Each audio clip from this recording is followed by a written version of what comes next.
और अब तो यहाँ पे मेडिकल डिवाइस पार्क भी बन रहा है, अब यहाँ पे फिल्म सिटी भी बन रही है। अब यहाँ पर यानी जो कभी कल्पना थी, आज वह इस जनपद के माध्यम से न केवल प्रदेश को बल्कि देश को मिल रहा है। ये जो सकारात्मक वातावरण पिछले 10 वर्ष के अंदर देश के अंदर देखने को मिला है, ये अद्भुत है। दुनिया इसके प्रति अभिभूत है और हम भारतवासियों का दायित्व भी बनता है। एक तरफ वे लोग हैं जिनके लिए फैमिली फर्स्ट एकमात्र उनके जीवन का मिशन है, लेकिन दूसरी तरफ मोदी जी के नेतृत्व में यह मंच भी है जिनके लिए नेशन फर्स्ट है, राष्ट्र प्रथम की उन मूल्यों के साथ जो जीवन जीते हैं। एक तरफ वे लोग हैं जिन्होंने जातिवाद के आधार पर सामाजिक ताने बाने को छिन्न भिन्न किया, और दूसरी तरफ सबका साथ और सबके विकास के भाव के साथ कार्य करने वाले मोदी जी के नेतृत्व में भारतीय जनता पार्टी का परिवार है। एक तरफ स्वार्थी परिवार है जो गौतम बुद्ध नगर जनपद को अभिषिक्त बना लेता है, और दूसरी तरफ मोदी का परिवार है जो गौतम बुद्ध नगर जनपद में इस बात की परवाह के बगैर कि कुर्सी जानिए तो चली जाए, लेकिन गौतम बुद्ध नगर जनपद का विकास अवरुद्ध नहीं होना है। ये है विकास और सकारात्मक सोच के साथ नेशन फर्स्ट की थ्योरी। हम देश के बारे में सोचेंगे, देश रहेगा हम सब भी रहेंगे, देश रहेगा देश समृद्धि करेगा, हम भी समृद्धि की ओर अग्रसर हो जाएंगे।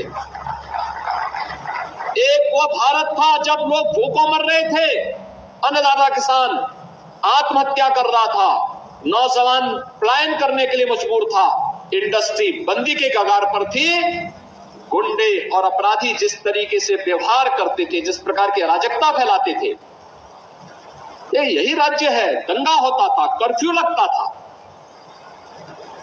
मैं किसी देश में गया इस दौरान, मेरे पास वहां पर भारत के जितने भी हमारे राजनयिक थे, जिस भी देश में गया वहां पे लोग आके 2-4 अधिकारी मिलकर के कहते थे कि साहब हम लोग तो यहाँ काम कर रहे हैं, हमारे बूढ़े माँ बाप हैं, गौतम बुद्ध नगर जनपद में हमने एक फ्लैट के लिए पैसा जमा किया था, कोई कहता था 10 साल हो गए, कोई कहता था 12 साल हो गए, कोई कहता था 15 साल हो गए, आज तक हमें नहीं मिला। और मुझे जब हम लोगों ने कमेटी गठित की और कमेटी की रिपोर्ट आई तो मैंने यहाँ पे उसी समय अथॉरिटी से कहा, मैंने कहा भी देखो कमेटी की रिपोर्ट को अब लागू करो, हर हाल में लागू कर दो, कोई इसमें विवाद नहीं होना चाहिए, और हर एक बायर्स को उसका अधिकार मिल जाना चाहिए, इसकी प्रक्रिया को तेजी के साथ आगे बढ़ा दीजिए। और मुझे सचमुच बहुत अच्छा लगा, मैं उस दिन आ नहीं पाया, मुझे यहाँ आना था, लेकिन चूंकि 3 बजे चुनाव आयोग की बैठक शुरू हो गई तो मैं नहीं चाहता था कि मुझे बीच कार्यक्रम से उठना पड़े, और मैं इसीलिए मैंने कहा कार्यक्रम आपका जरूर रहना, मैं नहीं रहूंगा, लेकिन जनता को वहां का अधिकार मिलना चाहिए, जनप्रतिनिधियों की जो मांग है उसको पूरा किया जाना चाहिए। और परिणाम था जब मैं अगले दिन पेपर की पट्टिंग में मंगा के देखा, मैंने कहा देखा किसी को 27 साल के बाद, किसी को 25 साल के बाद, किसी को 23 साल के बाद, किसी को 21 साल के बाद उनका मकान का अधिकार मिला, तो लोग चेहरे की खुशी देखने लायक थी उस समय। और हम लोगों के लिए इससे ज्यादा खुशी क्या, जनता जनार्दन खुश है तो हम लोग खुश हैं, हमारे लिए सबसे बड़ी खुशी वही होती है। एक कॉमन मैन खुश है तो हम खुश हैं। लोग कहते हैं कि अपराधियों के खिलाफ कार्रवाई करते हैं क्या डर नहीं लगता, मैं कहता हूं जब पब्लिक सुरक्षित अपने को महसूस करे तो मेरी सुरक्षा उसी में नहीं है। और इसीलिए यह कार्य जिस प्रतिबद्धता के साथ सरकार कर रही है आप सबके सामने है। एक तरफ वे लोग थे जो कर्फ्यू लगाते थे और दूसरी तरफ ये सरकार है जो कर्फ्यू नहीं कावड़ यात्रा शानदार तरीके से चलाते थे। अंतर है केवल सोच का अंतर है। उनको कर्फ्यू प्यारा था, लेकिन हमें कर्फ्यू नहीं, हमें तो जनता की खुशहाली प्यारी है। जनता जनार्दन जिसमें खुश रहे, जिसमें वो सुरक्षित रहे, जिसमें वो समृद्धि की ओर अग्रसर होगी, और उस कार्य को करने के लिए हम लोग आए हैं। मोदी जी के नेतृत्व में सब कार्य देश के अंदर हो रहा है। गरीब कल्याणकारी योजनाओं के बारे में कोई सोचता है? कितना बड़ा कार्य हुआ। हमने अकेले उत्तर प्रदेश में 56 लाख गरीबों को एक आवास दिए। 56 लाख गरीबों को। देश के अंदर 4 करोड़ गरीबों को मकान मिले हैं। 80 करोड़ गरीबों को फ्री में राशन की सुविधा। 25 करोड़ गरीब देश के अंदर ऐसे हैं जो गरीबी रेखा से ऊपर उठे, और प्रदेश के अंदर 6 करोड़ गरीब ऐसे हैं जो गरीबी रेखा से ऊपर उठ चुके हैं। 10 करोड़ गरीबों के घर में रसोई गैस का सिलेंडर पहुंच गया। नहीं तो 2014 के पहले क्या था, एक कनेक्शन लेने के लिए हजारों रुपया भी खर्च होता था, और रुपया खर्च अलग होता था। पर्व और त्योहार के दिन अगर एलपीजी का सिलेंडर खाली हो गया और सिलेंडर के साथ सारा परिवार का पर्व और त्योहार का जो मजा था वो फीका हो जाता था, क्योंकि रसोई गैस का सिलेंडर, रसोई गैस है ही नहीं घर में। कैसे घर में कोई कुछ बनाएगा? ये सारे फीके हो जाते थे। और अगर कोई जबरदस्ती करता था कि नहीं हमें रसोई गैस चाहिए, तो रसोई गैस तो नहीं मिलती थी, लेकिन पुलिस का डंडा जरूर मिल जाता था। लेकिन आज देश के अंदर 10 करोड़ गरीबों को फ्री में रसोई गैस की कनेक्शन भी मिले हैं, और साथ साथ जब मर्जी तब आप रसोई गैस के सिलेंडर ले सकते हैं, कोई बाध्यता नहीं। इसलिए सरकारों ने प्लान किया था कि साल में 6 देंगे, यानी जैसे कोटा सिस्टम इन्होंने लागू कर दिया था पूरे देश के अंदर। देश को इसी ढंग से चलाया जा रहा था। देश को कुछ लोगों ने अपनी बपौती बना के रख दिया। इससे देश नहीं चलता है। हम लोकतांत्रिक मूल्यों के साथ रह रहे हैं, और लोकतांत्रिक मूल्यों के साथ हमारी प्रतिबद्धता है। इन प्रतिबद्धताओं को आगे बढ़ाते हुए हम सबको कार्य करना है, और इस दृष्टि से आज मुझे आपके बीच आने का अवसर प्राप्त हुआ है। गौतम बुद्ध नगर जनपद तो वैसे भी एक सकारात्मक सोच के साथ आगे बढ़ने वाला जनपद है। आज मैं आपसे ही अपील करने के लिए आया हूं कि जो माहौल बना है, चुनाव के दौरान बहुत कठिन होता है एक सांसद पद के प्रत्याशी के लिए कि वह घर घर जा सके।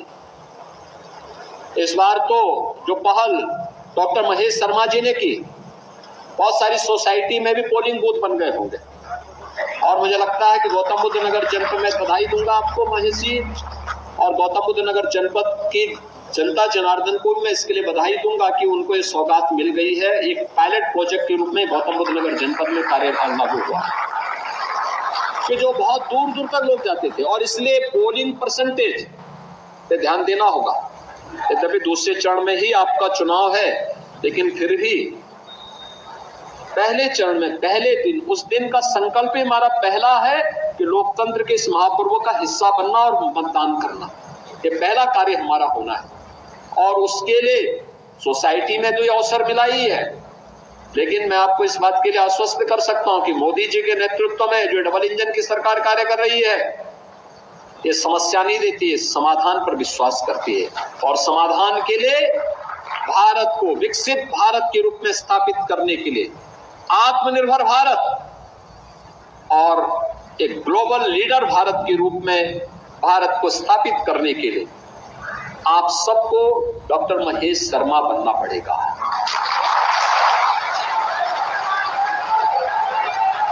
रिकॉर्ड वोटों से डॉक्टर महेश शर्मा जी को चुनाव जिताने के लिए लगना पड़ेगा। कोई भी अति आत्मविश्वास का भाव नहीं होना है। युद्ध और चुनाव दोनों पूरी सावधानी और पूरी सतर्कता के साथ लड़े जाने चाहिए, पूरी मजबूती के साथ लड़े जाने चाहिए।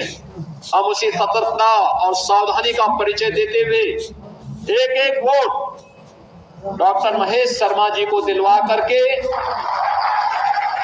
80 उत्तर प्रदेश के अंदर 80 मनकों की जो माला मोदी जी के गले में पड़नी है, उसमें से गौतम बुद्ध नगर जनपद की जो माला होगी सर्वाधिक वोटों की होनी चाहिए, क्योंकि देश के अंदर सबसे ज्यादा निवेश भी और सबसे अधिक आर्थिक प्रगति के साथ साथ सब कुछ आपको मिला है। मेट्रो आपको मिल गई, डेडिकेटेड फ्रेट कॉरिडोर के दोनों eastern and western dedicated freight corridor का जंक्शन भी आपको मिल गया, एयरपोर्ट भी आपको मिल गया, फिल्म सिटी भी आपको मिल गई, मेडिकल डिवाइस पार्क भी मिल गया, और सबसे ज्यादा निवेश के साथ साथ सबसे ज्यादा पर कैपिटा इनकम वाला जनपद भी गौतम बुद्ध नगर जनपद बन गया है। तो इन सभी उपलब्धियों के लिए केवल आपसे यही अपेक्षा रखेंगे कि अगर हम लोगों ने आने का अभिशाप को तोड़ा है तो आपको चुनाव बूथ पर जाने के अभिशाप से भी अपने को अलग करना पड़ेगा कि हम जाएंगे जरूर। गर्मी होगी, सर्दी होगी, बरसात होगी, कुछ भी होगा, हम पोलिंग बूथ पर जाएंगे और प्रत्येक जनता जनार्दन से ये अपील करनी है